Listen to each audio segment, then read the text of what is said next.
որոշակի ժամանակ բացակայելու եմ, պետք է ներկա գտնվեմ կառավարության նիստին, որտեղ որ քննարկվելու է Կասկադի անավարտ հատվածի ներդրումային ծրագրին հավանություն տալու վերաբերյալ հարցը, ուզում եմ հիշեցնել հարգելի գործընկերներ, այդ նախագիծը սկսած նախագծից դրվել է հանրային քննարկման եւ ակտիվ քաղաքացի հարթակով իրականացվել է քվեարկություն մարդկանց կողմից եւ երևանցիները հաստատել են կոնկրետ թե ինչ նախագծով պետք է իրականացվի անավարտ հատվածի վերակառուցումը։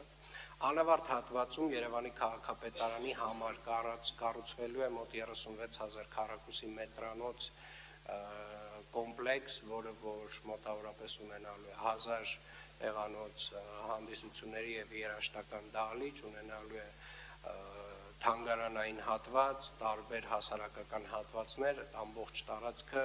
կառուցվելու է Երևանի քաղաքապետարանի համար եւ տրվելու է Երևանի քաղաքապետարանին, հարակից հատվածում Երևանի քաղաքապետարանը տալու է հնարավորություն կառուցելու 125-ից 135,000 քառակուսի մետր տարատեսակ բիզնես նպատակներով կոմպլեքս եւ այս շինարարությունը մեկ ամբողջությամբ իրականացվելու է զուգահեռ, այսինքն մրցութային փաթեթում նաեւ ներառված են բոլոր այն սահմանափակող եւ գրավադրման հնարավորությունները եւ վերահսկողությունը բավականին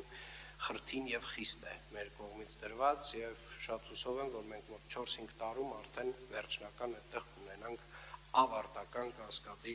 նախագիծը։